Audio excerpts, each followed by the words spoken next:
Hello les dresseurs, c'est Alexandre, j'espère que vous allez bien les gars. Aujourd'hui on se retrouve enfin pour la double review des épisodes 85 et 86 de l'anime Pokémon saison 24 pour parler de la fameuse belle, j'allais dire, entre Feiza et Sacha qui s'était déjà affronté deux fois par le passé pour une victoire de Feiza et un match nul. Il est enfin temps pour Sacha de prendre sa revanche dans un combat épique. On a d'ailleurs regardé les amis ces deux épisodes là ensemble sur Twitch, vous étiez plus de 80 voire même 100 à des moments durant le stream pour venir assister aux épisodes avec moi. On l'a tous découvert ensemble, on a tous réagi ensemble. Elle avait même fait à la fin des deux épisodes la review à chaud. C'est en tout cas un excellent moment, merci à vous. Du coup si vous voulez être présent pour les prochains épisodes, n'hésitez pas à aller sur Twitch aussi pour vous abonner et bien sûr pour ne pas rater les prochains lives tous les soirs à 18h ou à 20h. En général être abonné bien sûr pour le savoir avec la notification ou me follow sur Insta pour bien sûr suivre mes stories quand je fais les annonces. D'ailleurs ce vendredi 19 novembre 2021 à 18h pétante, je partirai en stream sur Pokémon Diamant étincelant. Du coup n'hésitez pas bien sûr à aller follow la chaîne Twitch pour assister bien sûr au début du let's play vendredi à 18h. Et vous pourrez aussi retrouver sur la chaîne secondaire, je vous mets le lien en description,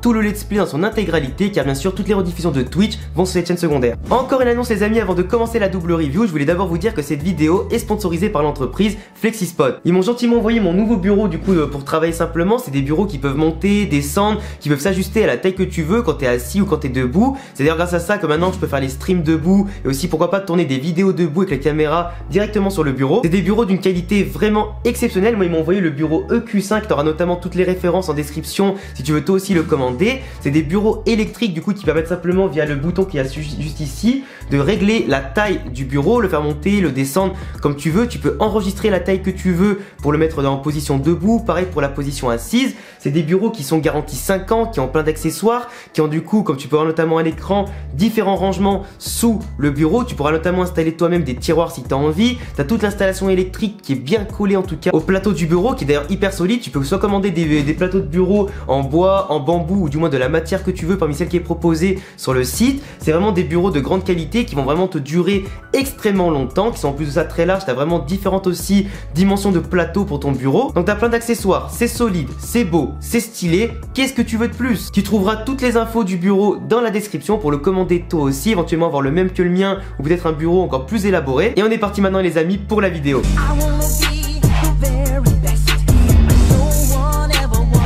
Alors pour commencer la review, il est vrai que si je peux me permettre une remarque dès le début de la vidéo, pour moi c'est un des combats qui peut compter parmi les meilleurs de la série, du moins de la saison 23 et 24 confondus, mais pour moi il manque encore quelque chose pour le rendre encore plus épique. Moi tu vois ce genre de combat en 3 contre 3, j'aimerais quand même beaucoup les voir à 6 contre 6 pour vraiment tenir le suspense sur plusieurs épisodes et vraiment se faire kiffer avec une belle animation et une belle réalisation. C'est quand t'as un 3 contre 3 comme ça, tu sais très bien qu'il y aura des Pokémon et des combats qui vont être expédiés. En plus ils ont annoncé ça en 2 épisodes et finalement le combat n'a commencé qu'à partir de la moitié du premier épisode. Donc finalement on a eu qu'un combat sur un épisode et demi. Donc forcément c'est pas énorme. Dans un laps de temps si court, forcément t'as des Pokémon qui sont mis en évidence, d'autres qui le sont beaucoup moins. T'as eu beaucoup de changements de Pokémon, t'as eu beaucoup de changements de stratégie. Donc finalement ça venait aussi imposer un faux rythme durant l'épisode et durant le combat. Pour le choix des Pokémon de part et d'autre, c'était des choix hyper intelligents de la part de la production parce que d'un côté t'avais Feiza qui possédait Krakos qui de manière offensive et défensive posait beaucoup de problèmes à Sacha par le passé. Du coup il était encore présent de manière assez légitime.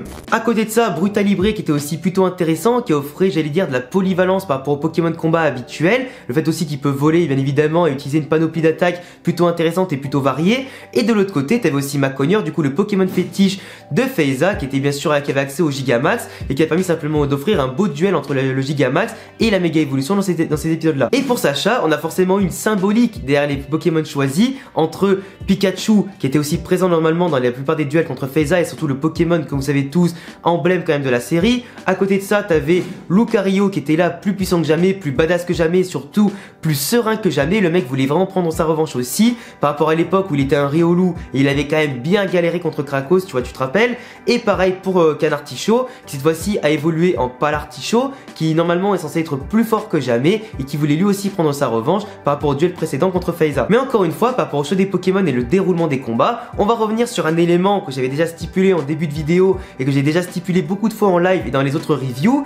Pour moi le problème de Pokémon, c'est que même que tu es dans un combat en 3 contre 3 ou en 6 contre 6, c'est que tu auras toujours des combats qui vont être mis à l'honneur par certains Pokémon et d'autres en tout cas qui vont l'être un peu moins, d'autres Pokémon qui vont être évincés rapidement en seulement quelques coups, comme c'était le cas aujourd'hui avec Palartichaud. Palartichaud qui pourtant est badass, qui pourtant a une évolution plutôt sympathique, qui a une histoire on va dire plutôt correcte et qui méritait je pense un temps d'audience et de scène plus large en tout cas que ce qu'il a eu aujourd'hui et qui a été très vite expédié en seulement 2 ou 3 coups encaissés. Et ça, c'est quand même dommage. T'as toujours un Pokémon Star dans chaque saison, ça peut être Junko à Owen, ça peut être Simi à Braz à Sinnoh, Dracofeu dans les premières saisons, etc. T'as compris la logique. Mais aujourd'hui, on sent vraiment que la star de la saison actuelle, c'est vraiment Lucario du côté de Sacha. On a aussi Dracolos qui ne participe à quasiment aucun combat parce qu'il est surcheaté, parce qu'il est beaucoup trop fort. Et ça, on l'a déjà vu, c'est vraiment le meilleur Pokémon de Sacha aujourd'hui. T'avais aussi Hydreigon qui a quand même un potentiel exceptionnel et qui a été montré que quelques fois, mais c'est pas le Pokémon le plus bankable, le plus marketing à mettre en évidence. Ectoplasma aussi qui a un excellent potentiel, qui a gagné beaucoup de combats de manière assez puissante, mais s'il y a des moments où il a quand même assez déçu. Et vraiment Lucario aujourd'hui, c'est le Pokémon de Sacha le plus mis en évidence,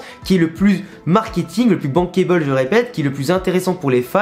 Tout le monde attendait un Lucario badass avec Sacha, c'est chose faite, et en plus de ça, il a la méga évolution. Donc forcément, quand t'as un Pokémon aussi badass, aussi charismatique, qui compte parmi les préférés du public, qui est associé au dresseur que tu suis depuis plus de 20 ans maintenant, bah forcément les gens attendent que d'une chose, c'est que ce Lucario là, avant quand il était un Riolu, c'est qu'il progresse, qu'il évolue, qu'il devient plus fort et qu'il écrase tous les adversaires. Chose faite bien évidemment, vu que Lucario a quand même battu durant le combat 2 adversaires, dont Krakos, qui est quand même un Pokémon surpuissant, et de l'autre côté, Maconier, qui était de base en position de force vu qu'il avait le Gigamax, mais la méga évolution a pris le dessus. Donc un Lucario méga évolué qui est bien sûr plus fort que tu ne pourrais l'imaginer. Pour moi, il est vraiment rentré dans le top 5, elle était pas top 5, mais au moins top 10 des meilleurs Pokémon de Sacha, toutes saisons confondues, et encore qu'on n'a pas tout vu. On n'a pas tout vu, parce qu'il a quand même une connexion intéressante avec Sacha. On a vu notamment d'un moment donné, quand ils font leur attaque quasiment ultime de la partie, Sacha fait les mêmes mouvements que Lucario, il y a une sorte d'aura qui apparaît sur Sacha, tout comme sur Lucario. Alors moi, de base, je pensais qu'elle allait avoir, non pas la méga évolution, mais une forme spécifique, un peu à la Sacha Nobi, tu vois, version Lucario. Ça aurait été plus légitime, avec l'aura qui les connecte,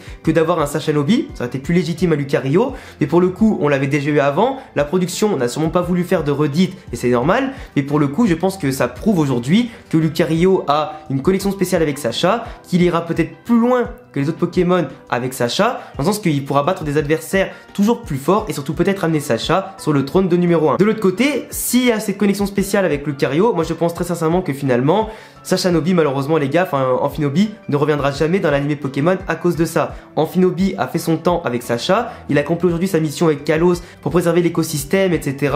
Donc je pense très clairement qu'Amphinobi ne reviendra pas, sauf s'il y a une excellente raison, mais à mon avis, c'est foutu. Après moi, si j'ai une remarque à faire sur ce combat-là, qui m'a un peu énervé en plein live, et même vous aussi d'ailleurs pour certains qui étaient là, Lucario a quand même aujourd'hui une résistance abusée. Une résistance abusée digne des plus grands héros de shonen qui peut encaisser 10, 20, 30, 40 attaques sans problème, se relever après derrière, se reposer un petit peu au pied, revenir encore plus fort et démonter les adversaires sans sourciller. Parce qu'à un moment donné, je sais plus si c'était contre Krakos ou contre Maconier, je crois que c'était Maconier, il s'est fait enchaîner de tous les côtés, il pouvait pas résister à bout portant, il a vraiment mangé énormément de dégâts et finalement il a quasiment pas forcément ressenti grand chose vu qu'il était toujours debout, toujours en pleine forme et apte à enchaîner la méga évolution contre un Gigamax puis après derrière pour l'achever. Du coup c'est quand même fou, le mec pouvait tenir debout, enchaîner des attaques et des enchaînements de haut niveau en termes de vitesse et de puissance sans vraiment être essoufflé. Et ça vraiment ça m'a un peu ennuyé. T'avais l'impression que rien ne pouvait arrêter Lucario parce que dans le combat, je le répète, certains Pokémon de Feiza et ceux de Sacha ont été KO en même pas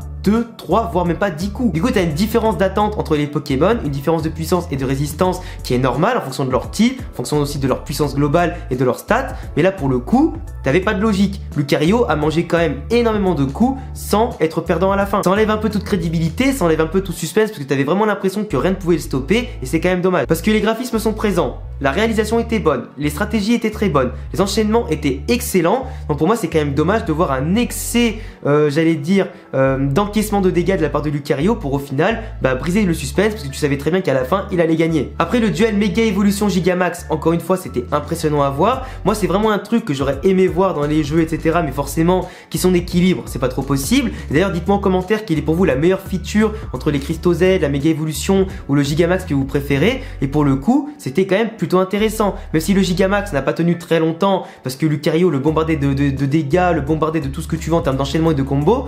Mais pour moi, en tout cas, la Mega Evolution a gagné, c'est la meilleure feature qui a gagné pour moi, en tout cas à mon sens, mais pour moi c'était un peu surcheaté, un peu surfait. Pikachu a été mis aussi en évidence, bien évidemment, il a apporté son lot avec ses toiles élec, avec tout ce qu'il pouvait créer, notamment contre Krakos, contre Brutal Libre et tout ça, mais encore une fois, le MVP c'était Lucario, Palarticho n'a pas montré vraiment ce qu'il pouvait montrer, Faiza de son côté a su montrer à un moment donné qu'elle dominait les débats, qu'elle est en tout cas très réactive et très puissante. Sacha a lui aussi montré une bonne capacité de réaction, il avait en plus diversifié ses stratégies pour s'en sortir, il avait déjà perdu une fois contre elle et fait un match nul, il était donc en ballottage défavorable, mais il a pu finalement se rattraper pour bien sûr la battre dans un combat plus officiel à 3 contre 3 et surtout le combat où les deux étaient à leur maximum. Après il n'y a pas forcément grand chose à dire de plus, j'ai vraiment détaillé à mon sens les éléments les plus intéressants, mais après voilà, Faiza après à la fin on voit quand même qu'elle reconnaît le nom de Sacha cette fois-ci, qu'elle l'oublie pas, donc ça veut dire qu'elle prend en respect Sacha, qu'elle l'a en haute estime. Tous les deux sont candidats pour entrer dans le top 8 du coup en catégorie Master Ball et participer à la phase finale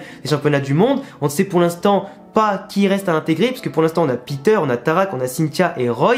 On sait pas s'ils vont devoir affronter l'un des quatre pour se qualifier à l'intérieur. Moi, si je devais en éliminer un, ce serait plutôt Roy, qui certes est très puissant, mais fait déjà répétition avec Peter pour les dragons et tout ça, et avec Cynthia qui a Karchak Rock. Donc à voir si Roy sortira pour l'un des deux entre Sacha et Faiza. Faiza, je la vois pas rentrer dans le top 8, en tout cas on l'a déjà assez vu, on l'a vu combattre 3 fois d'affilée. Donc si elle revient, c'est pas pour combattre Sacha, mais pour se faire éliminer dès les premiers tours des phases finales. Donc pour moi c'est pas intéressant. Autant intégrer d'autres dresseurs ultra badass, comme Goya, comme Diantea, ou je sais pas qui d'autre, en tout cas complétez en commentaire, mais qui pourrait vraiment apporter de la badassitude, même si Sacha ne pourra pas tous les affronter, au moins mettre des dresseurs intéressants. En tout cas Sacha se rapproche de plus en plus de son objectif, il lui reste grosso modo plus que 2 voire 3 combats maximum si vraiment l'animé Pokémon veut tirer en longueur quelques épisodes encore, mais voilà, 3 combats à mon avis ce sera vraiment très bien, contre potentiellement un ancien rival qu'il a pu affronter dans les anciennes saisons, ça pourrait être hyper intéressant, et potentiellement pour le coup des champions de Galar qui ne rentreront pas dans le top 8, histoire aussi qu'on les voit un petit peu et qu'ils puissent les combattre dans la logique de la saison. En tout cas voilà les gars, je vous laisserai me dire tout ce que vous pensez de ma review, de ma double review globalement dans les commentaires, me donner aussi tous vos avis